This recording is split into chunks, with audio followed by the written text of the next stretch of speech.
Merci, Dr. Goudouer. Donc, bonjour à tous. C'est un grand plaisir d'être parmi vous aujourd'hui dans ce cadre agréable pour discuter ce deuxième cas clinique. Je tiens à remercier aussi les organisateurs pour l'invitation. Donc, je vais retracer l'acheminement d'un cas concernant une patiente qui a été suivie dans notre service depuis 2016 jusqu'à aujourd'hui.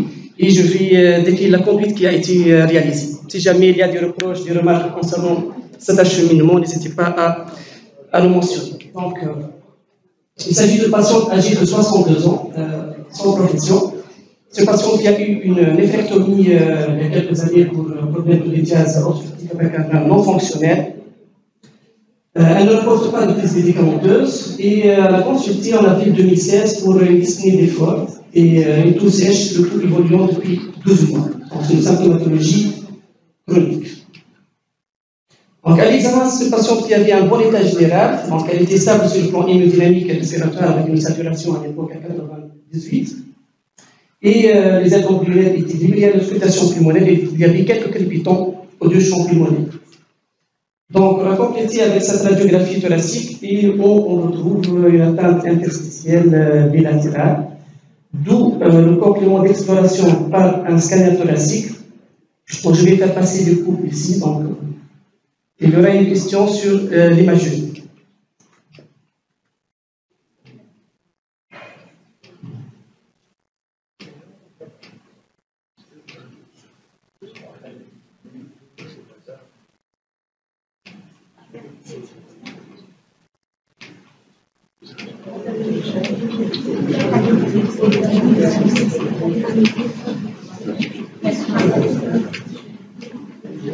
Donc voilà, donc on passe à la première question. Donc, quelles sont les lésions radiologiques observées sur le scanner thoracique? Donc, est-ce qu'il y a des pertes d'épolie bilatérales, de l'obstruction des lignes septales? Est-ce qu'il y a un rayon de miel? Est-ce qu'il y a de l'emphysème ou bien des micronodules à distribution lymphatique?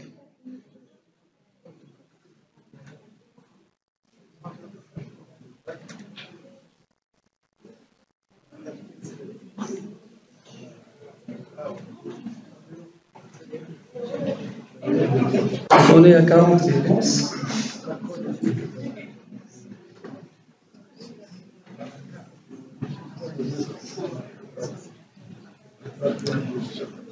Donc on a atteint les 50 réponses, donc je passe. Donc voilà, donc il y a essentiellement de verres d'épolie bilatérales, il y a des réticulations et il y a aussi de rayons de miel essentiellement en apical aptitude. Donc si on reprend un peu ce qu'on vient de voir ici, donc il y a des verres d'épolie bilatérales. En apical, il y a ce rayon de miel ici, et puis il y a l'épicissement septal en bilatéral. Donc c'est un aspect qui était en faveur essentiellement d'une PIX fibrosante, essentiellement avec l'apparition des lésions en faveur de la table fibrosante, essentiellement en la rayon de miel. Donc le diagnostic de PID chronique fibrosante avec le dominance de verre d'épolie était retenu, plutôt une PIX. Donc, devant cette atteinte scalographique et le tableau que présente la patiente, différentes éthologies ont été discutées et un bilan a été réalisé initialement. Donc, à l'EFS, il y avait une légère tendance à l'hyperésophilie avec un chiffre à 520. Les résultats de l'écrachat étaient négatifs, un bilan hépatique rénal qui était correct, la calcémie normale, donc une conversion normale. Les anticorps antinucléaires étaient positifs avec un chiffre 1 sur 200, c'était non significatif, avec un typage qui a été réalisé et c'était aussi négatif. Parce que tout dépend des habitudes, ça a été discuté hier. Dans le laboratoire de Monastir d'immunologie, dès qu'il y a les anticorps qui sont positifs, donc il passe systématiquement à un typage et il y a 6 à 7 marqueurs qui sont réalisés.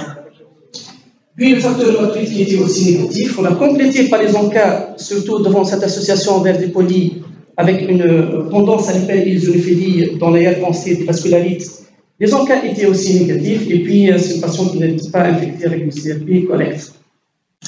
Pour voir le retentissement de cette atteinte interstitielle fibrosante du PINS, nous avons réalisé donc cette exploration fonctionnelle avec la gazométrie, initialement c'est une gazométrie qui est correcte, absence d'hypoxémie, capnie normale, saturation correcte. Et puis à la spirométrie, il y avait une certaine tendance restrictive avec une CVF à 1,56. Et étonnamment, lorsqu'on a réalisé la CPT avec la pétismographie, nous avons un chiffre qui est correct à 90, voire 99, et une direction limite à 71. La fibroscopie bronchique et l'LBA n'a pas été réalisée, vu que la patiente était disponible, elle n'a pas toléré, donc on n'a pas pu réaliser l'LBA. malheureusement, ça aurait pu nous aider dans notre démarche diagnostique. Donc, ça va compliquer un peu les choses pour la suite et pour l'enquête éthologique. Donc, ici, je vais rappeler brièvement les différentes éthologies qu'on doit rechercher devant une atteinte interstitielle, notamment il y a plus que 200 jusqu'à 300 entités qui doivent être recherchées. Ici, nous sommes devant un cas de PINS. Nous avons des critères radiologiques en faveur de cette atteinte PINS fibrosante. Devant une PINS, il y a les formes idiopathiques et les formes secondaires, que ce soit associées à d'autres connectivités avec toutes ces systèmes médicamenteuses, l'HIV, ça peut chevaucher avec aussi le PHS. Et puis, on verra dans l'évolution que ces PINS peuvent évoluer vers la progression et donner une atteinte donc, progressive et des séquelles qui vont rester de façon qui vont persister dans le temps. Donc, l'évolution, elle est variable, ça peut soit régresser, soit aller vers des lésions irréversibles. Je reprends notre cas. C'est une personne qui a été perdue de vue entre avril 2016 et mai 2017. On la revoit en mai 2017 avec une dyspnée diffuse stade 1 MMFC. Elle est très gênée par la toux, à l'examen de saturation correcte, et puis sur le plan exploration fonctionnelle, c'est une patiente qui chute sa capacité vitale forcée avec un chiffre à 1,35 litres, soit 52% de la litre, une diminution de 210 litres, soit 13%. Donc à l'époque, il n'y avait pas de normes relatives à la progression, quant à ce qu'on va dire que c'est une progression qui est significative ou non, et depuis une dizaine de jours, on vient d'avoir donc les critères de progression avec les 3 entités cliniques, imagerie et fonctionnelle respiratoire. Et sur le plan fonctionnel respiratoire, ça a été tranché les 5% sur une année. Donc, il y a une aggravation fonctionnelle respiratoire. Côté radiologie, radiographie thoracique, donc, il y a une tendance à l'instabilité. Et on a complété par un scanner thoracique en 2017.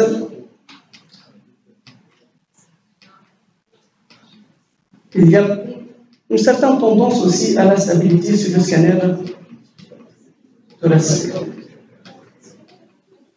Ça va pour dire qu'il y a une légère aggravation radiologique.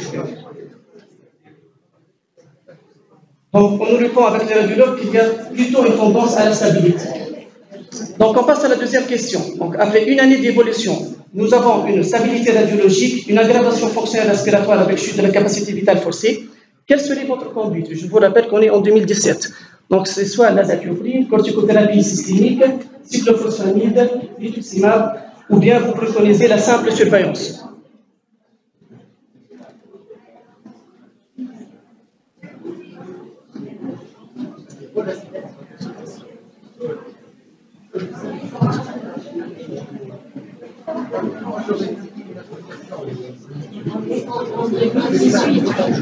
En 2018.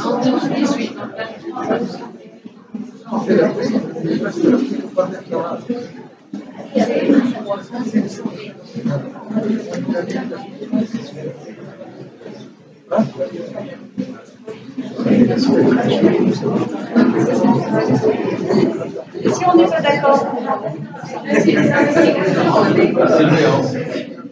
c'est à discuter.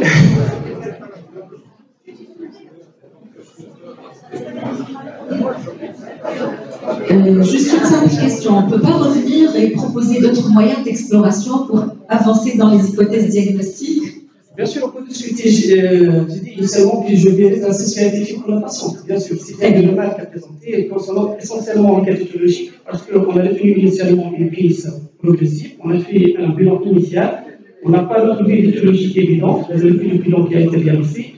Reste à discuter, est-ce qu'on doit le faire, est-ce qu'on doit pousser plus que oui? C'est initialement, vous avez fait tout le bilan dans le sens sarcoïdose, par exemple, biopsie labiale. Biopsie labiale, ça n'a pas été réalisé initialement. Examen ophtalmo.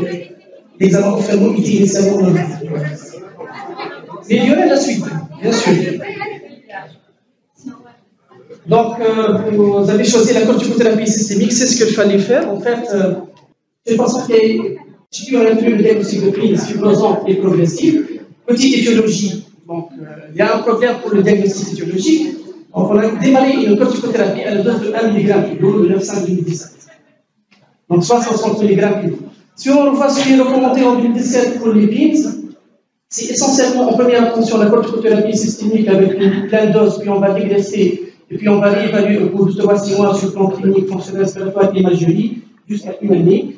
il y a aussi l'option des immunosuppresseurs, donc plus ou moins les immunosuppresseurs. C'est ce qui a été fait pour notre patient donc, en termes de corticothérapie systémique.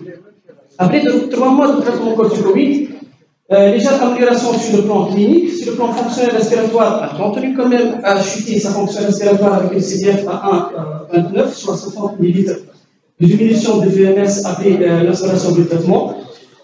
La décision, c'était d'aller vers la dégression et de voir un peu ce qui va se passer. Donc, ce qui s'est passé, dans quelle imagerie, on a s'attaqué à la radiographie thoracique. Après 11 mois, donc il y a une certaine stabilité sur la radiographie thoracique. Donc, après 11 mois de traitement, la dyspnée reprend. Donc, ce patient qui a une dyspnée stade 2 LMRC, puis à l'EFR, elle continue à chuter sa capacité vitale forcée malgré le traitement corticoïde, donc 1,17, une chute de 13% sur une année. La radiographie thoracique ici, donc, pour voir un peu la progression donc, sur les éléments cliniques fonctionnels respiratoires et imagerie, donc aggravation clinique fonctionnelle respiratoire, et puis sur le plan imagerie en 2018, donc après une année de traitement corticoïde.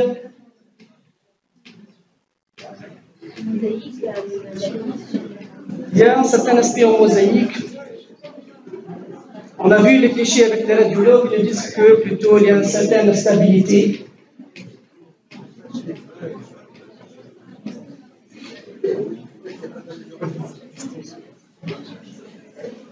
Donc voilà, il y a une certaine stabilité radiologique. Donc on nous dit que c'est toujours l'aspect de Pins, malgré qu'il y a tendance envers l'aspect en mosaïque, donc c'est ce cliché-là.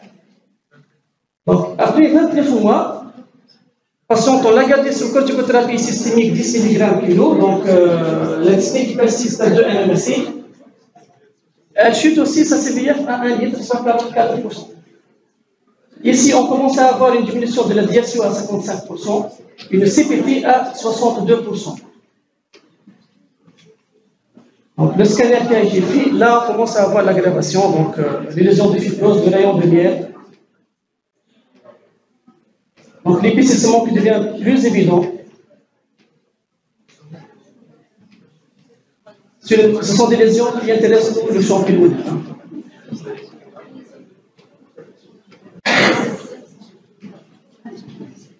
Donc, il y a une majoration des lésions, rayon de miel dédié par fraction qui commence à apparaître en appétit.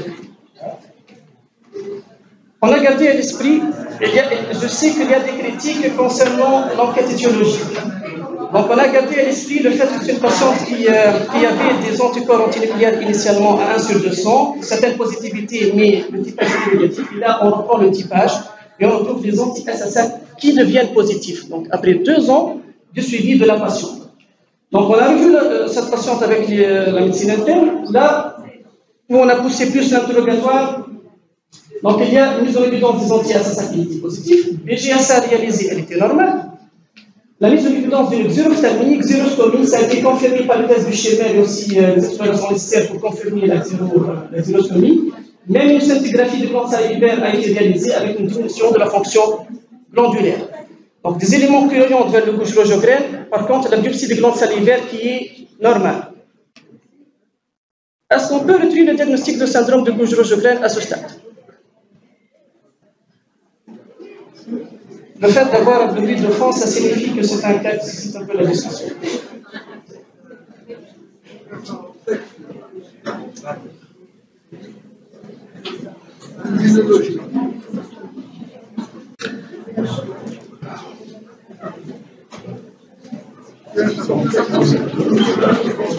Donc on est à 50 dépenses, donc je vais passer. Donc il y en a certains qui disent non, donc la majorité disent oui. Donc c'est toujours important de revoir un peu ces pathologies auto-immunes parce qu'on rencontre souvent et fréquemment ces patients-là. On voit beaucoup de patients qui ont des neuropathies interstitielles. Il y a ce petit volet de pathologie auto-immune qui est un peu sombre et qu'on reconnaît et qu'on a tendance à un peu délaisser, voire adresser les patients en médecine interne pour l'exploration. C'est pourquoi je vais faire un petit rappel sur le couche rouge-graine. Tout d'abord, la tampisse, elle peut se voir au cours du couche rouge-graine. Ça a été bien demandé. Et puis, comme vous le savez, c'est une maladie auto-immune systémique. Elle touche essentiellement les glandes exocrines avec des manifestations auto-immunes. L'âge 40-60 ans, ça correspond un peu à l'âge de notre patiente 62 ans. il y a souvent un retard de diagnostic dans la littérature pour le Gueugero-Sjogren de 8 ans, parce qu'on n'a pas toujours les anticorps qui apparaissent au début de la maladie. Et puis, on a la triade symptomatique douleur, sécheresse, fatigue. On peut avoir l'atteinte systémique dans 30% des cas de Gueugero-Sjogren. Le Gueugero-Sjogren peut s'associer aussi à d'autres maladies de système telles que le lupus, la polyarthrite rhumatoïde, le myosite, et ça peut se compliquer par les lymphomes. Donc, il faut faire attention pour les patients qui ont de Gueugero-Sjogren. Et puis, il faudra rechercher le syndrome sec par les explorations que vous connaissez. Je passe rapidement le test de Schirmer, puis l'exploration au niveau buccal, le test sur le flux salivaire. La BJSA, si on a un score à 3 à 4, ça, c'est un problème de diagnostic. Et puis, il faut rechercher les autres manifestations systémiques parce que ça peut toucher n'importe quel système. Et si on a les anticorps anti-SSA et anti-SSP, les deux positifs à la fois, ça oriente, c'est très évocateur du Gueugero-Sjogren. Donc, il y a une très grande variété sur le plan clinique, sur le plan immunologique. Cette plaque, c'est pour dire qu'on peut avoir des atteintes extraganglionnaires qui touchent n'importe quel système. Si on a un syndrome sec, ça ne signifie pas le Gueugero-Sjogren, parce qu'il y a différentes autres étiologies associées au syndrome sec. Autre élément, c'est que même si on fait le diagnostic du Gueugero-Sjogren, ça peut être associé à d'autres maladies du système, ce qui complique un peu la tâche aussi. C'est pourquoi il y a ces recommandations pour le Gueugero-Sjogren, donc les recommandations européennes de 2016, où on va aller chercher ce score qui est supérieur à 4 pour obtenir le diagnostic, notamment pour notre patient qui avait une BJSA qui était normale, donc on perd les 3 points, par contre on a les anti-SSA qui sont positifs, donc on a les 3 points, le test de Schirmer qui est positif aussi, donc on a un score supérieur à 4, et là, si on suit les recommandations, on peut retenir le diagnostic de Gueugero-Sjogren. Donc là, on est devant une pince fibrosante, progressive, associée à une maladie auto-immune qui est le Gueugero-Sjogren. Donc, pour synthétiser et fermer la parenthèse du Gueugero-Sjogren, un syndrome sec ne signifie pas un Gueugero-Sjogren. Ça peut donner des manifestations systémiques. On peut retenir le Gueugero-Sjogren même si les anticorps sont négatifs ou bien une BJSA qui est normale. Ça peut s'associer à d'autres atteintes auto-immunes. Ça peut donner des complications telles que le lymphome. Et il y a des manifestations systémiques qui peuvent précéder le diagnostic de Gueugero, tel le cas chez notre patiente où on a fait le diagnostic après 2 ans. Donc, il y a des manifestations pulmonaires qui ont précédé donc le diagnostic positif de cette maladie auto-immune. Donc on passe à la question suivante. Comme je viens de synthétiser, c'est une pince progressive fibrosante associée à une maladie auto-immune Gueugero-Sjogren. On a gardé la patiente sous une faible dose de corticoïdes de 5 à 10 mg, ça dépend de la symptomatologie. Est-ce qu'on va arrêter les corticoïdes, on passe aux immunosuppresseurs? Est-ce qu'on reprend la corticothérapie pleine dose? Est-ce qu'on va garder la faible dose de corticoïdes et associer les immunosuppresseurs? Est-ce qu'on passe sur le rituximab? Ou bien on va traiter le syndrome sec de façon symptomatique?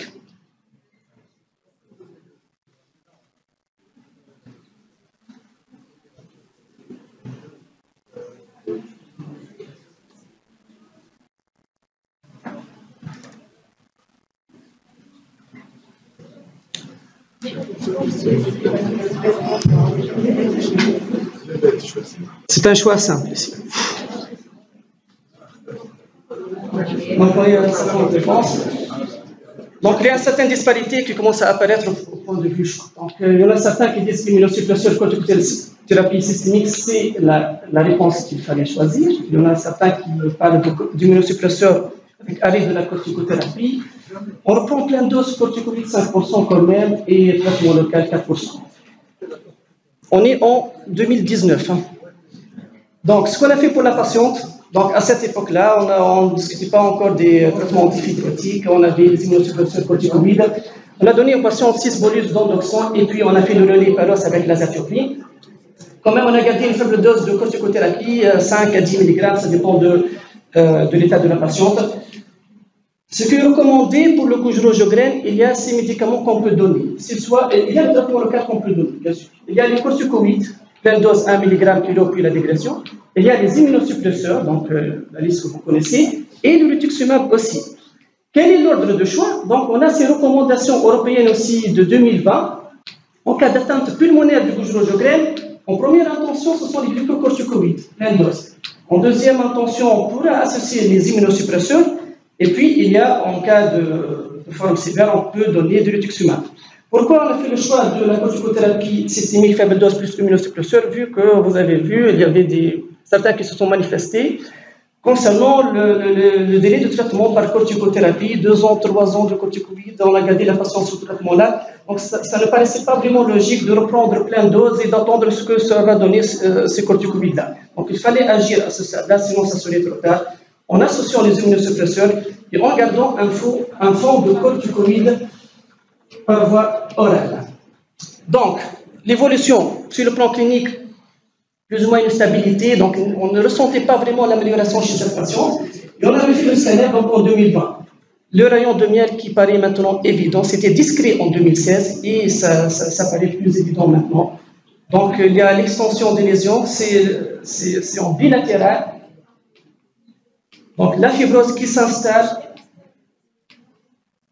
Donc il y a les projectations par traction qu'on peut voir.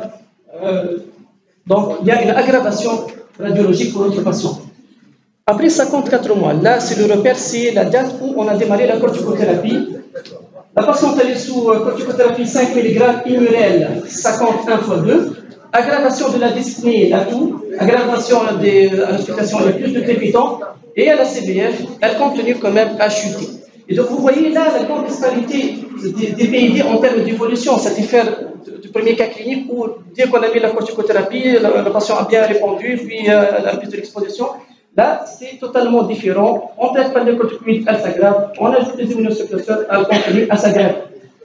Donc, on a atteint les 39% de CBF.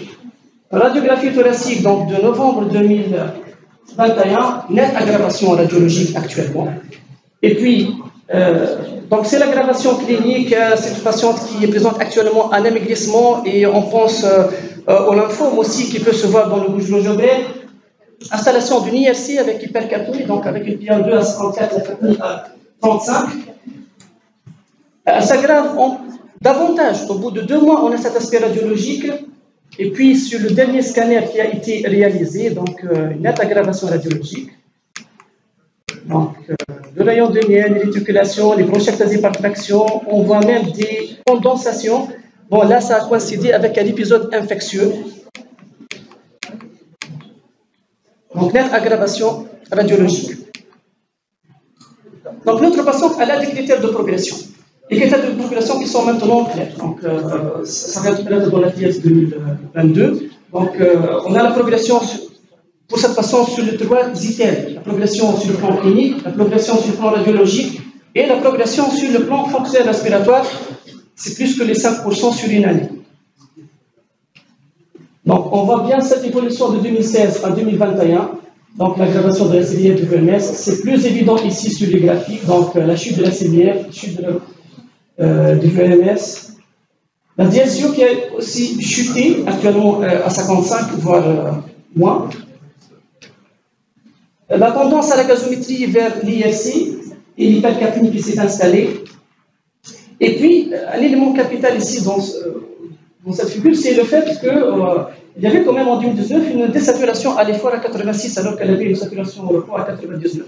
Donc ça, c'est pour insister au fait qu'il faut réaliser des tests de marche de 6 minutes chez des patients, même s'ils ont une saturation qui est relativement correcte, parce que c'est un élément qui peut nous dire un peu de l'évolution ultérieure. Donc ça constitue un élément alarmant, même avec une saturation qui est relativement correcte, parce que vous voyez après comment l'évolution a été.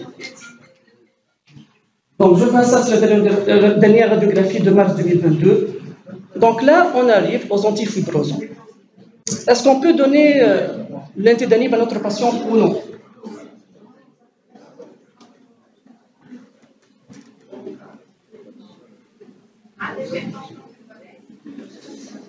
L'échographie cardiaque, elle commence à développer. Ça a été fait il y a une année, on n'a pas recontrôlé ça.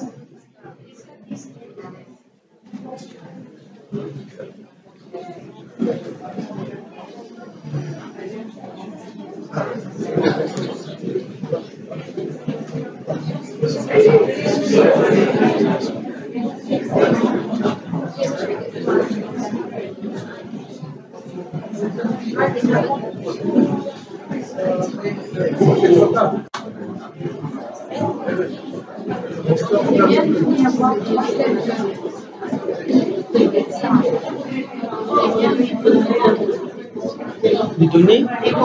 Ah, les coqueux.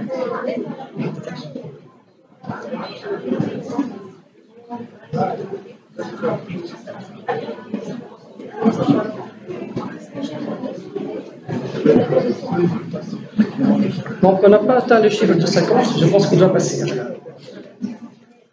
Bon, oui.